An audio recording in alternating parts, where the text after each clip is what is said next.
Assalamualaikum warahmatullahi wabarakatuh. Perkenalkan, kami dari kelompok 1 akan membahas mengenai perangkat keras komputer pada part ketiga. Sebelumnya, kelompok 1 ini beranggotakan yang pertama yaitu Hilmi Rizky dengan NIM 175030907111004, dan yang kedua saya sendiri yaitu Muhammad Abdanul Ghazia Fadilah dengan NIM 205030907111022.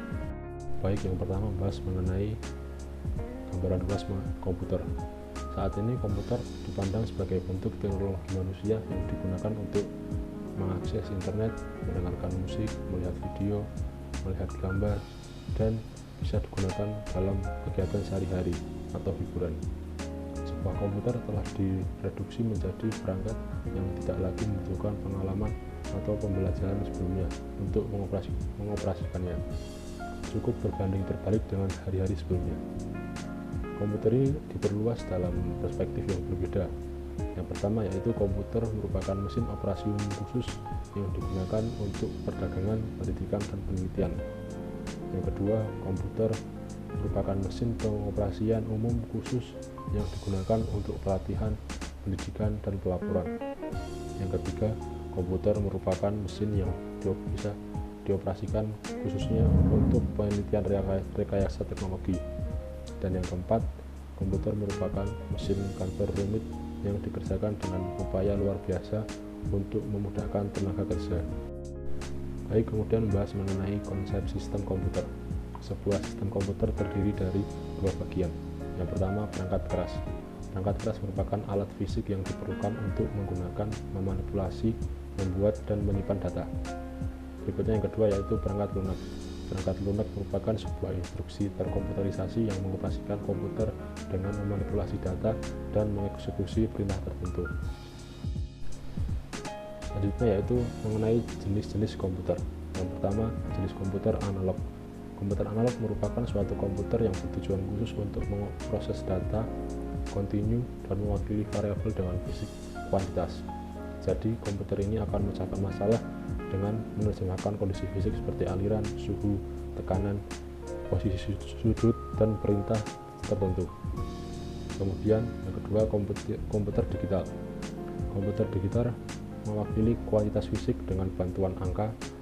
Angka-angka ini digunakan untuk melakukan perhitungan aritmatika dan juga membuat keputusan logis untuk mencapai kesimpulan dan perintah. Kemudian yang ketiga yaitu komputer hybrid.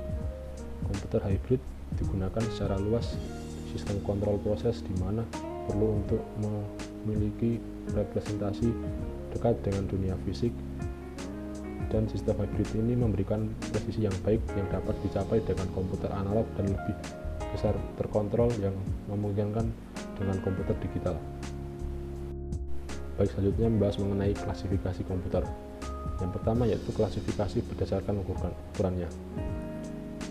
Klasifikasi besar ukurannya yang pertama yaitu superkomputer.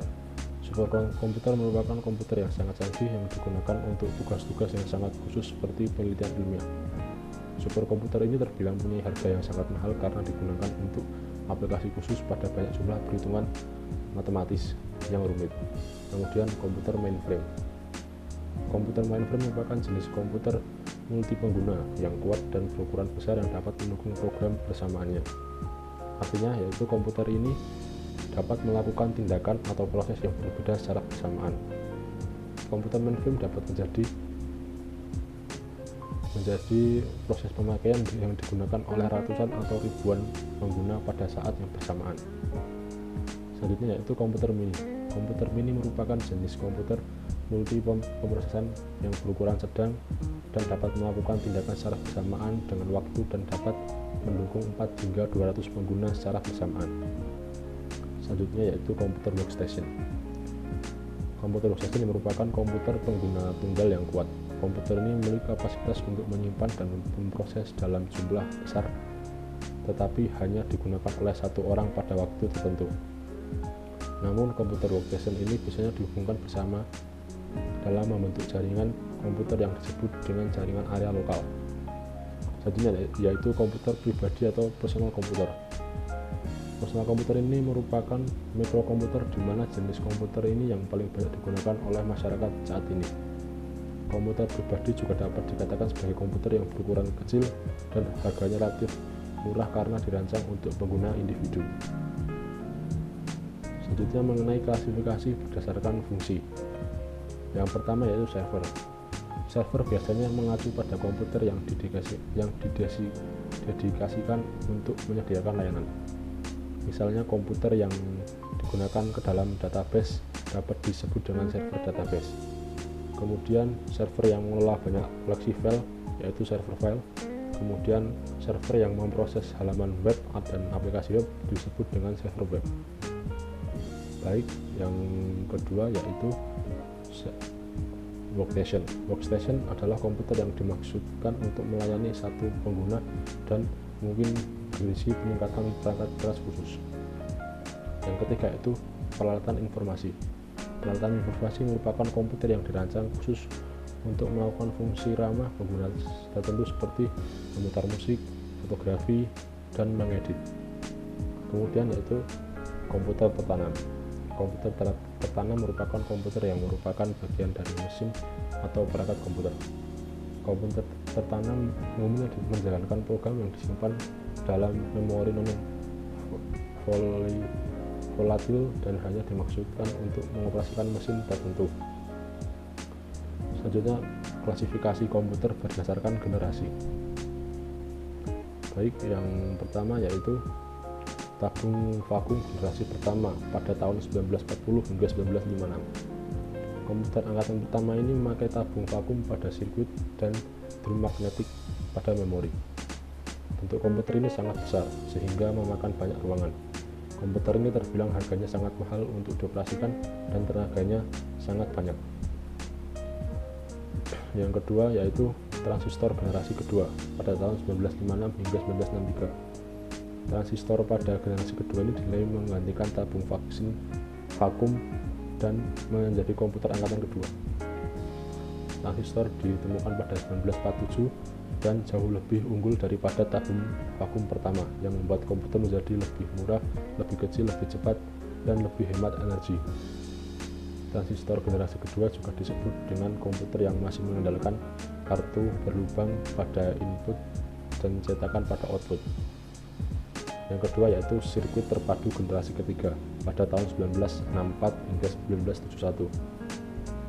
Jenis komputer sirkuit terpadu menggunakan transistor miniatur dan ditempatkan pada chip silikon yang disebut dengan semikonduktor sehingga dapat meningkatkan efisiensi dan kecepatan komputer.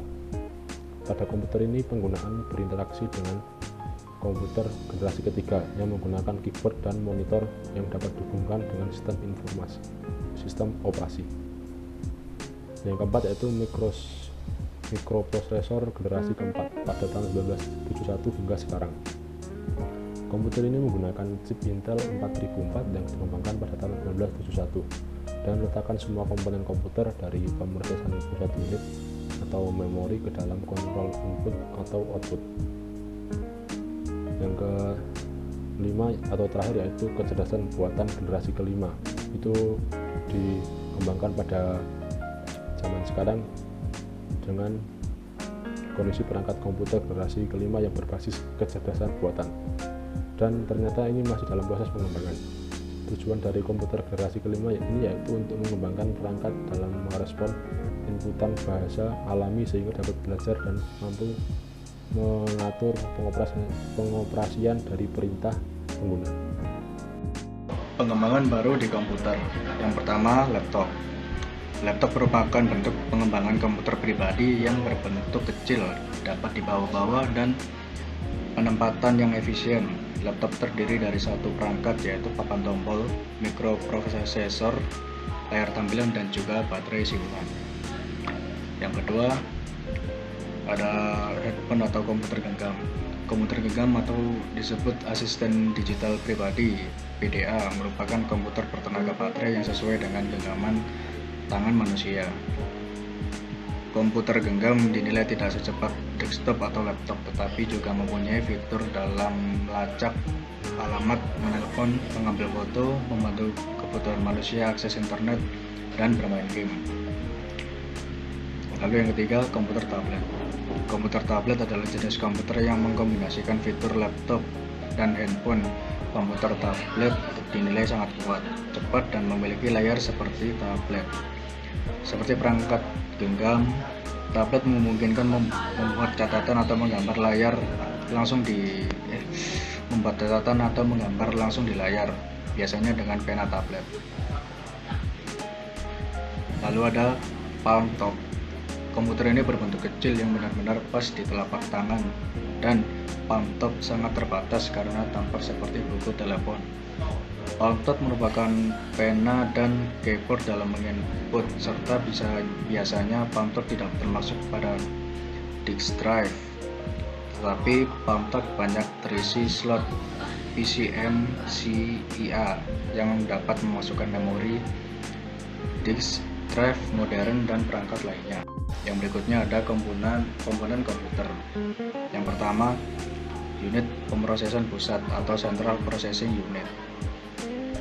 CPU merupakan otak komputer pada perhitungan dan hal daya komputasi, serta menjadi elemen paling penting dari sistem komputer.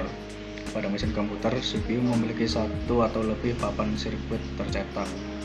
Di komputer pribadi dan workstation, CPU ditempatkan dalam satu chip disebut dengan mikroprosesor. Yang kedua ada keyboard. Keyboard adalah perangkat input komputer. Ini bersifat mekanis. Keyboard digunakan untuk mengetik informasi ke komputer atas dasar input yang dibuat melalui komputer. Keyboard menjalankan fungsinya. Lalu ada mouse. Mouse juga merupakan perangkat input yang populer. Sebagian besar komputer modern saat ini, terutama desktop, dijalankan menggunakan mouse pointer terkontrol. Mouse sebelumnya bersifat mekanis, tetapi sekarang mouse optik juga digunakan secara luas. Lalu ada monitor. Ini adalah perangkat keluaran yang digunakan untuk mengamati, memeriksa, atau menyimpan catatan proses atau kuantitas yang berkelanjutan. Monitor juga dikenal sebagai unit tampilan layar atau visual. Ini bersifat elektronik. Monitor terdiri dari sirkuit, perangkat tampilan, dan penutup. Perangkat layar di monitor modern biasanya menggunakan transistor, film tipis, panel tipis, layar kristal cair, atau TFT LCD. Lalu ada penyimpanan komputer. Yang pertama, penyimpanan primer. Penyimpanan primer atau memori internal merupakan alat yang satu-satunya langsung dapat diakses oleh CPU. CPU bekerja terus-menerus membaca perintah yang disimpan di sana dan menjalankannya sebagai kebutuhan. Setiap data yang dijalankan secara terus-menerus juga disimpan di sana dengan cara yang seragam. Memori primer mengkombinasikan dari RAM dan ROM. Random Access Memory atau RAM merupakan bentuk memori data yang dapat diakses secara random kapan saja. RAM adalah memori tulis baca, yaitu informasi dapat dibaca juga tulis di jenis memori ini.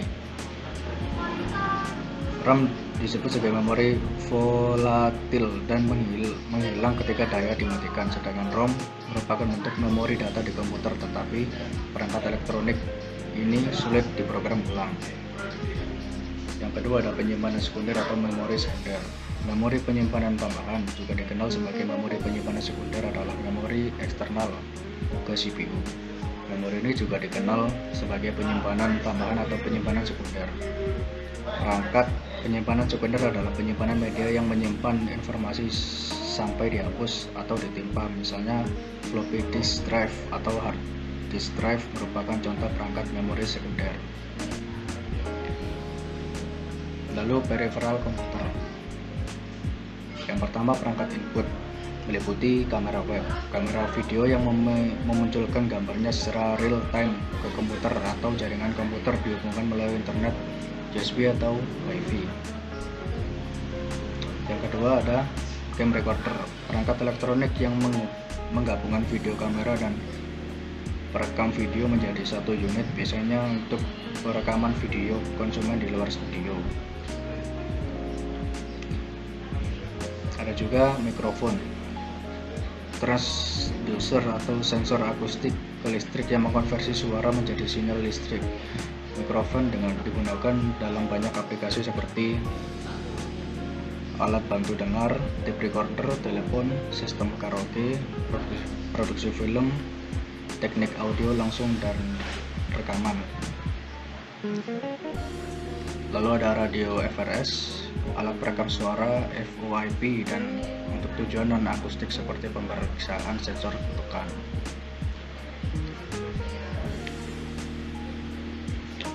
Ada juga layar sentuh, yaitu suatu layar visual elektronik yang dapat memunculkan keberadaan dan lokasi sentuh di dalam tampilan. Yang kedua adalah perangkat output, meliputi monitor, perangkat keluaran yang digunakan untuk mengamati, memeriksa, atau menyimpan catatan proses atau kualitas yang berkelanjutan. Dikenal sebagai tampilan layar dan visual ini bersifat elektronik. Monitor terdiri dari sirkuit perangkat tampilan dan penutup. Yang kedua ada printer, perangkat keluaran yang memunculkan teks atau grafis dokumen yang disimpan dalam bentuk elektronik, biasanya aktif media cetak fisik seperti kertas atau transparansi. Baiklah, itu presentasi dari kelompok kami. Terima kasih. Wassalamualaikum warahmatullahi wabarakatuh.